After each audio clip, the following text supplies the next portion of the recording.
वंदे मातरम, आप देख रहे हैं नेटवर्क 10। मैं हूं आपके साथ दीप्ति द्विवेदी। बुलेटिन की शुरुआत करेंगे जम्मू कश्मीर की खबर के साथ। गवर्नमेंट डिग्री कॉलेज नौशेरा में वन विभाग ने पौधारोपण अभियान चलाया, जिसमें कॉलेज परिसर में अलग अलग प्रकार के पौधे लगाए गए। और इस दौरान नौशेरा के additional deputy commissioner Sukhdev Singh, ASP Nowshera Amit Verma, college के प्रिंसिपल और वन विभाग के लोगों ने मिलकर पेड़ पौधे लगाए।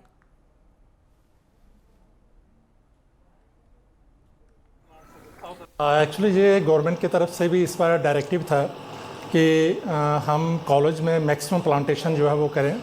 तो हमने एक प्रपोज़ल भी फॉरेस्ट डिपार्टमेंट को भेजा था कि हम 1000 प्लस प्लांट्स जो हैं इस बार अपने कॉलेज में लगाएंगे, जिसमें डिफरेंट वेराइटीज़ ऑफ प्लांट्स होंगे, मेडिसिनल प्लांट्स भी होंगे, दूसरे भी होंगे। तो मेन ऑब्जेक्टिव जो प्लांटेशन का है कॉलेज कैंपस में, हमारा काफ़ी बड़ा कैंपस है और हम ये चाहते हैं कि ये बिल्कुल इसमें लश ग्रीन हो। ये तो ये अभी 2016 में कॉलेज बना था, तो उसके बाद भी plantation drives from time to time होती रहती हैं, बट स्टिल अभी भी काफ़ी स्कोप है। और हमारा इस बार ये टारगेट है कि इस रेनी सीजन में हम 1000 प्लस जो है प्लांट्स कॉलेज में लगाएं। वहीं नौशेरा में भी गुरु पूर्णिमा का पर्व मनाया गया, जिसमें महामंडलेश्वर महंत संतोष दास मौनी जी महाराज की पूजा अर्चना की गई। और इस दौरान सुबह से ही मंदिर में श्रद्धालुओं की लंबी लंबी कतारें देखने को मिली।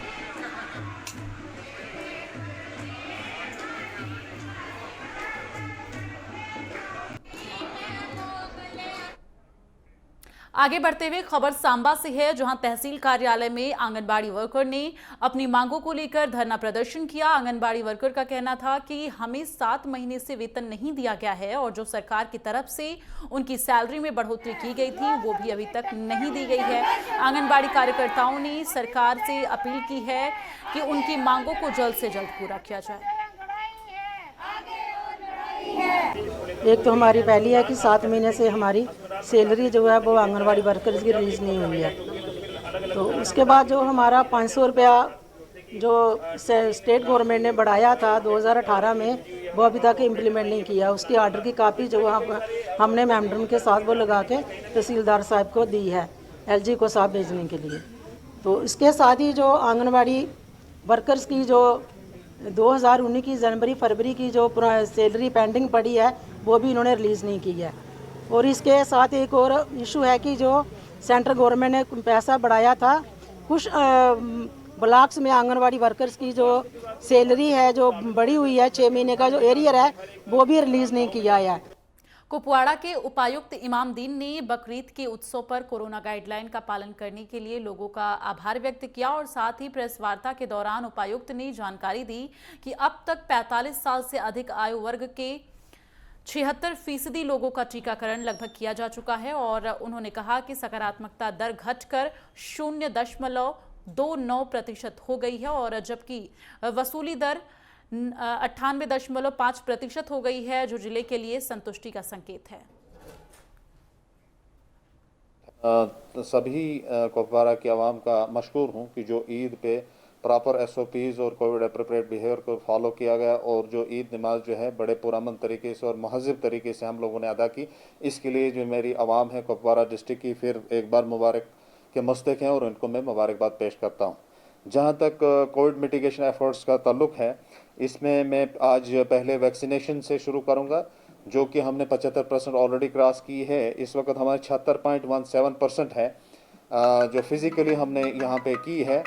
और पोर्टल और हमारी फ़िज़िकल में एक 1.5% का भी डिफरेंस है जो अपलोड हो रहा है, क्योंकि दूर दराज इलाके में होती है जहाँ पे कनेक्टिविटी नेट कनेक्टिविटी नहीं होती है, तो वो बाद में अपलोड होता है। वहीं पुलवामा में ज्वाला जी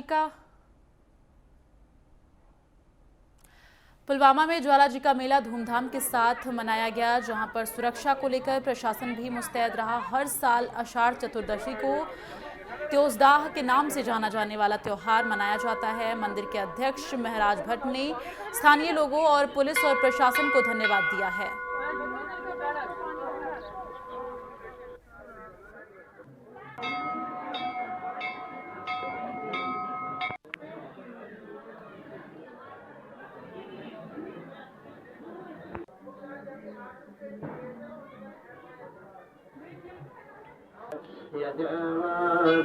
हर साल आषाढ़ चतुर्दशी में ये मेला लगता है। ये कभी जुलाई के महीने में पहले आता है, कभी बाद में ये चेंज हो जाता, 10 दिन इसमें फ़र्क रहता है। ये हमारी इष्ट दी, अगर कश्मीरी पंडित 7 लाख है तो 3.5 लाख लोगों की इष्ट दीवी है, और हर एक कश्मीरी पंडित को यहाँ 1 साल में हाजिरी देनी पड़ती है। और अब आगे बढ़ते हुए बात करेंगे, जम्मू कश्मीर प्रशासन ने प्रदेश की बेटियों के पक्ष में एक अहम निर्णय लिया है। दरअसल अब जम्मू कश्मीर की लड़कियां जो अपने प्रदेश से बाहर भारत के किसी दूसरे राज्य के पुरुष से शादी करती हैं तो उनके पति और बच्चों को भी जम्मू कश्मीर राज्य का मूल निवासी प्रमाण पत्र दिया जाएगा। जम्मू कश्मीर प्रशासन ने प्रदेश की बेटियों के पक्ष में एक अहम फैसला लिया है। अब जम्मू कश्मीर की वैसी लड़कियां जो अपने प्रदेश से बाहर भारत के किसी दूसरे पुरुष से शादी करती हैं, उनके पति और बच्चों को भी राज्य का मूल निवासी प्रमाण पत्र दिया जाएगा। इसका ये मतलब हुआ कि वो लोग जिन्होंने जम्मू कश्मीर की महिला से विवाह किया है, वो भी इस केंद्र शासित प्रदेश के स्थानीय निवासी बनने के पात्र होंगे। इसके अलावा इस शादी से पैदा हुए बच्चे भी जम्मू कश्मीर के स्थानीय निवासी माने जाएंगे। इससे पहले महिलाओं को ये अधिकार नहीं था, यानी कि ऐसी महिलाओं के पति राज्य के मूल निवासी नहीं माने जाते थे। लैंगिक असमानता दूर करने की दिशा में अहम कदम। जम्मू कश्मीर में लैंगिक असमानता को दूर करने की दिशा में ये बड़ा कदम माना जा रहा है। बता दें कि इससे पहले जम्मू कश्मीर के पुरुष अगर दूसरे राज्य की महिला से शादी करते थे तो उसके बच्चे राज्य के स्थायी निवासी माने जाते थे, लेकिन महिलाओं के साथ ऐसा नहीं था। अब इसी में बदलाव किया गया है। इस बाबत जम्मू कश्मीर सामान्य प्रशासन विभाग ने नई अधिसूचना जारी कर दी है। बातें की जाती थी कि लड़कियों को भी लड़कों की बराबरी का जो है हिस्सा मिल रहा है, सिर्फ इस पर बातें ही की जाती थी। पर हाल ही में कुछ देर पहले हमारे पीएम मोदी द्वारा एक ऑर्डर निकाला गया जिसमें ये कहा गया कि डोमिसाइल, जो लड़की शादी करके बाहर जाएगी उसका डोमिसाइल जो है वहाँ पर भी वैलिड होगा, यानी लड़कियों को आज वो हक मिल रहा है जो वो चाहती थी। नई अधिसूचना में महिला पुरुष का जिक्र नहीं है। इसके मुताबिक जम्मू कश्मीर के मूल निवासी के स्पाउस यानी पति या पत्नी को राज्य का मूल निवासी प्रमाण पत्र जारी किया जा सकेगा। डोमिसाइल सर्टिफिकेट को प्राप्त करने के लिए पति या पत्नी का डोमिसाइल सर्टिफिकेट और शादी का वैध प्रमाण पत्र तहसीलदार के सामने पेश करना पड़ेगा। Jammu and Kashmir reorganisation act 2019 बना बदलाव का आधार। बता दें कि इससे पहले जम्मू कश्मीर का मूल निवासी बनने के लिए वहां 15 सालों तक रहना अनिवार्य था। केंद्रीय कैबिनेट ने 2020 में Jammu and Kashmir second order 2020 को मंजूरी दी थी। ये मंजूरी Jammu and Kashmir reorganisation act 2019 के तहत दी गई थी और इसके बाद ही मूल निवासी प्रमाण पत्र से जुड़े नियमों में बदलाव का रास्ता साफ हुआ। नौकरियों के होंगे मौके। मूल निवासी प्रमाण पत्र पाने के बाद ऐसे व्यक्ति के अधिकारों में कई गुना वृद्धि हो जाएगी। जी नमस्कार। जिस तरह से एक बिल पास हुआ था कि जो जम्मू कश्मीर की बेटियां जिनकी शादियां बाहर होती थी पर कहीं ना कहीं वो अपने हकों से वंचित हो जाती थी, केंद्र सरकार की तरफ से, मोदी सरकार की तरफ से बड़ी अच्छी पहल की गई है। कहीं ना कहीं उन बेटियों को अधिकार मिला है। जो बेटियां जिनकी शादियां अपने जम्मू से बाहर हो जाती थी, कहीं ना कहीं उनके अधिकार खत्म हो जाते थे। पर अब ये एक बड़ा फैसला कि जिस तरह से उनका स्पाउस है उनको भी अब डोमिसाइल इशू किया जाएगा। पर कई लोगों में ये बड़ी अलग सी मिसकंसेप्शन आ गया कि अगर उनके स्पाउस को यहाँ पर डोमिसाइल इशू किया जाएगा तो उनको नौकरियां भी मिली जाएंगी। बेटियों ने प्रदेश से बाहर शादियां की, उनके सारे अधिकार जम्मू कश्मीर में खत्म हो जाते हैं। Bureau report, network 10। बात करेंगे पोर्नोग्राफी मामले में राज कुंद्रा की मुश्किलें कम होती हुई नहीं दिखाई दे रही। दरअसल कोर्ट ने राज की कस्टडी को 27 जुलाई तक बढ़ा दिया है और कोर्ट में मुंबई पुलिस ने बताया कि उन्हें संदेह है कि पोर्नोग्राफी द्वारा कमाया गया पैसा ऑनलाइन बैटिंग के लिए जो है यहाँ पर इस्तेमाल किया जाता था और साथ ही इसी वजह से राज कुंद्रा के यस बैंक अकाउंट और यूनाइटेड बैंक अकाउंट की जांच की जा रही है। और इस बीच शिल्पा और राज की ओर से गिरफ्तारी को अवैध बताते हुए हाईकोर्ट में अर्जी भी दी गई है।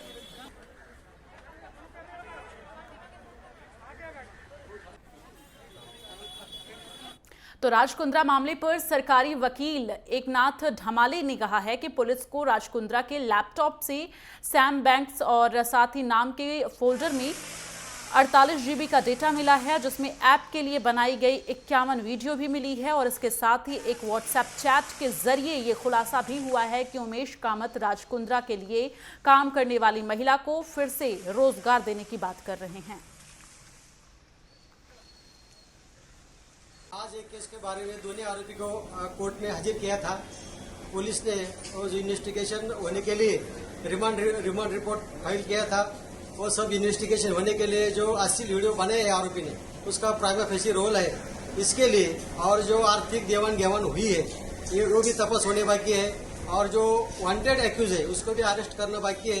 ये पूरा इन्वेस्टिगेशन होने के लिए हमने अदालत से ज़्यादातर पुलिस कोठड़ी की मांग की थी और माननीय न्यायालय ने हमारी मांग मानते हुए दिनांक 27 तारीख तक ये दोनों आरोपी को पुलिस हिरासत।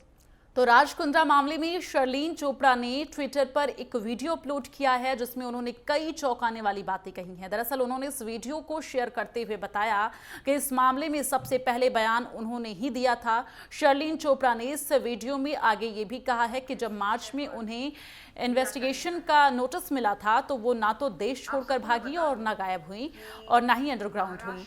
उन्होंने मार्च में साइबर सेल के ऑफिस पर अपना बयान दर्ज करवाया था। उनका कहना था कि इस मामले में यूं तो काफी कुछ कहने को है, लेकिन फिलहाल कुछ भी कहना ठीक नहीं। कई पत्रकार और मीडिया। नमस्कार दोस्तों, पिछले कुछ दिनों से कई पत्रकार और मीडिया रिपोर्टर्स मुझे कॉल कर रहे हैं, ईमेल कर रहे हैं, व्हाट्सएप कर रहे हैं ये जानने के लिए कि इस विषय पर मेरा क्या कहना है। आप सबको मैं बता दूं कि महाराष्ट्र साइबर सेल की इन्वेस्टिगेटिंग टीम को जिस व्यक्ति ने सबसे पहले अपना बयान दिया वो कोई और नहीं बल्कि मैं हूं। महाराष्ट्र साइबर सेल की इन्वेस्टिगेटिंग टीम को जिस व्यक्ति ने सबसे पहले आर्म्स प्राइम के बारे में जानकारी दी वो कोई और नहीं। केंद्रीय मंत्री रामदास अठावले ने कहा है कि मुंबई के गोवंडी में गिरी इमारत हादसे में घायल हुए लोगों के स्वास्थ्य का उन्होंने जायजा भी लिया है, जिसमें 4 लोगों की मौत हो गई थी और साथ ही राज्य सरकार ने पीड़ितों को 5 लाख रुपए की सहायता राशि देने की भी घोषणा की है। जो लोग गंभीर रूप से जख्मी हैं उनका सही तरीके से इलाज हो और उजड़े हुए आशियाने को फिर से बसाने के लिए राज्य सरकार तत्काल प्रभाव से मदद पहुंचाएगी। वहीं मीडिया से बातचीत करते हुए केंद्रीय मंत्री रामदास अठावले ने कहा है कि चिपलून कोल्हापुर और स्थित विकट है और वहां पर जो स्थिति है वो इस समय विकट है। राज्य सरकार जल्द से जल्द वहां राहत कार्य शुरू करे और केंद्र सरकार भी राहत सुविधाओं के लिए प्रयत्न कर रही है।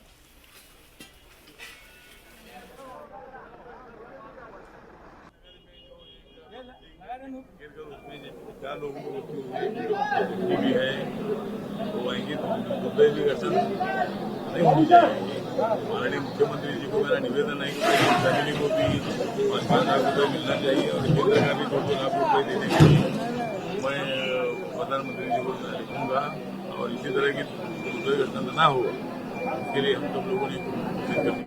सीएम उद्धव ठाकरे ने भी महाराष्ट्र में बाढ़ की स्थिति का जायजा लिया है। उन्होंने बताया कि महाड और चिपलून में राहत और बचाव कार्य जारी है, किसी की मौत ना हो इस बात की हम कामना करते हैं और सुबह से ही आर्मी, नेवी और कोस्ट गार्ड सभी लोग रेस्क्यू ऑपरेशन में जुटे हुए हैं। सभी बाढ़ पीड़ितों को सुरक्षित जगहों पर ले जाया जा रहा है। मेडिकल किट से लेकर पानी और खाना भी पहुंचाने का काम जो है वो किया गया है।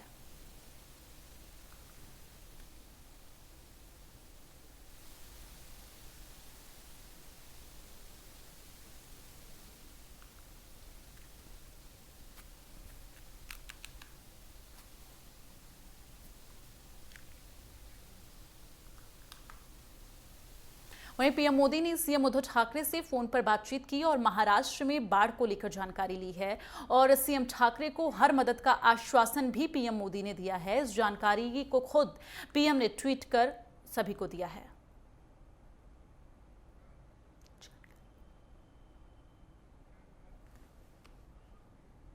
महाराष्ट्र के कई जिले बरसात की चपेट में हैं, जिसमें सांगली की कृष्णा नदी भी प्रभावित है। बारिश के चलते नदी उफान पर है, जिससे आसपास के इलाके में लगातार जल भरे हुए दिखाई दे रहे हैं। ऐसे में पूरा इलाका जलमग्न हो चुका है। इसी पर मीडिया से बातचीत करते हुए मंत्री सतेज पाटिल ने कहा है कि कोल्हापुर में 10 जगहों पर हेलीपैड बनाए गए हैं, जरूरत पड़ने पर इन्हें इस्तेमाल किया जाएगा। और इसके साथ ही उन्होंने ये भी कहा कि मुंबई और पुणे से कर्नाटक के लिए यातायात रोक दिया जाना चाहिए। मंत्री सतेज पाटिल ने यह भी कहा है कि मुख्यमंत्री उद्धव ठाकरे और उप मुख्यमंत्री अजीत दादा पवार लगातार हालात का जायजा ले रहे हैं।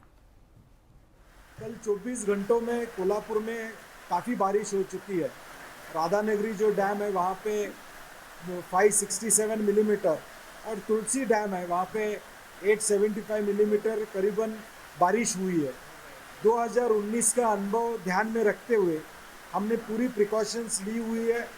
आज राजाराम बंदरा है जहाँ पे हमारी वाटर लेवल देखी जाती है, वहाँ पे करीबन 50 फुट तक पानी यहाँ पे आया हुआ है। तो उसको नज़र रखते हुए पूरी प्रिकॉशंस प्रशासन ने ली हुई है और एनडीआरएफ की 2 टीम काम पे लगी है, रेस्क्यू फोर्स हमारे कोल्हापुर पे काम पे लगे। सातारा जिले के पाटड़ तहसील में भारी बारिश के चलते 18 गांवों में भूस्खलन हो गया है और इससे खेती और जनजीवन बुरी तरह से प्रभावित हुआ है।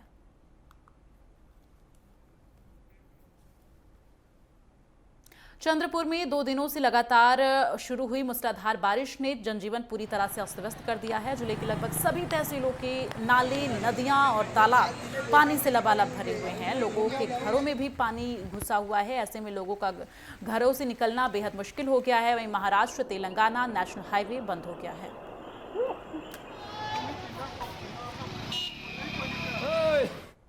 आगे बढ़ते हुए आपको बता दें कि महाराष्ट्र के महाड के पास एक बहुत बड़ी दुर्घटना हुई, जहां रायगढ़ के महाड के तलिये गांव में चट्टान खिसकने से अब तक 38 लोगों की मौत हो चुकी है। जिलाधिकारी निधि चौधरी ने 32 मौतों की पुष्टि की है।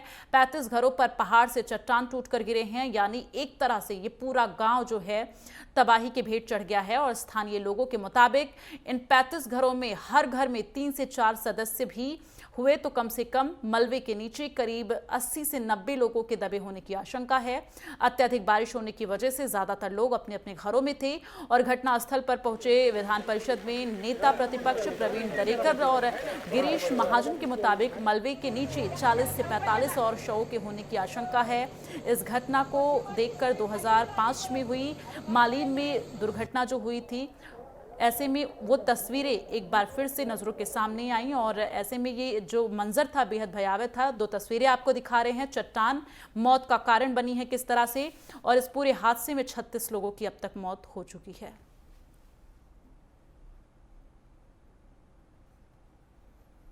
मुंबई, रत्नागिरी, कोंकण, पुरी और नासिक समेत महाराष्ट्र के कई हिस्सों में बारिश से बाढ़ जैसे हालात बने हुए हैं। रायगढ़, रत्नागिरी और कोल्हापुर जिलों में कई नदियां खतरे के निशान से ऊपर बह रही हैं, जिसके कारण अभी तक 8 लोगों की मौत भी हो चुकी है। पुणे मंडल में संभावित बाढ़ की स्थिति को देखते हुए सतारा, सांगली और कोल्हापुर जिलों में एनडीआरएफ की इकाइयों को तैनात किया जा रहा है। वहीं पुणे स्थित भीमा शंकर मंदिर में जो है वो भी जलमग्न हो गया है और ये मंदिर के गर्भगृह में बाढ़ का पानी घुस गया है और साथ ही ये मंदिर 12 ज्योतिर्लिंग में से एक है।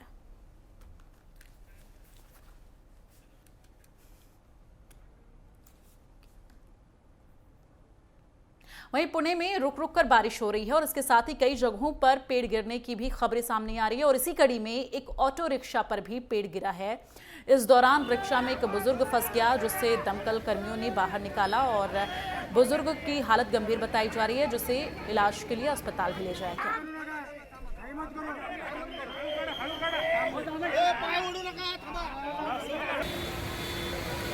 तो ऑटो रिक्शा पर पेड़ गिरा है। तस्वीरें आपको दिखा रहे हैं किस तरह से ये भयावह मंजर है। और इस दौरान आपको बता दें ऑटो में एक बुजुर्ग फंस गया था, जिसके बाद से वहां पर लोग पहुंचे और बुजुर्ग को निकालने का प्रयास किया गया और बुजुर्ग की हालत अभी गंभीर बताई जा रही है। उसके बाद उन्हें अस्पताल में भर्ती कराया गया। तस्वीरें आपको हम दिखा रहे हैं पुणे की, जहाँ पर एक ऑटो रिक्शा पर पेड़ गिरा है।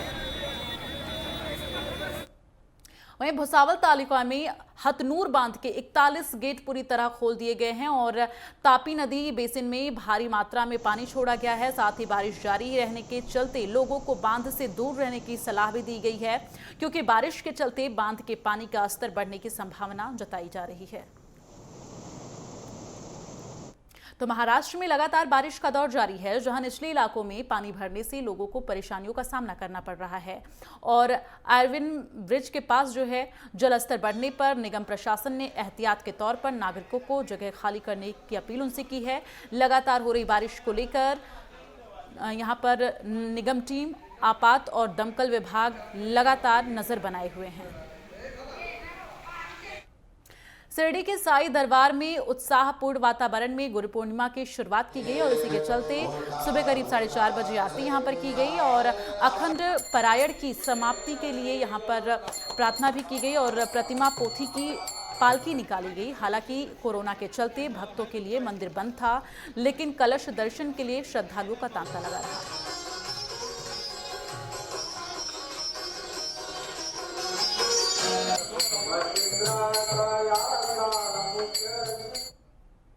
और इसी के साथ बुलेटिन में फिलहाल के लिए बस इतना ही। नेटवर्क 10 में लगातार खबरों का सिलसिला जारी रहेगा। आप देखते रहिए नेटवर्क 10।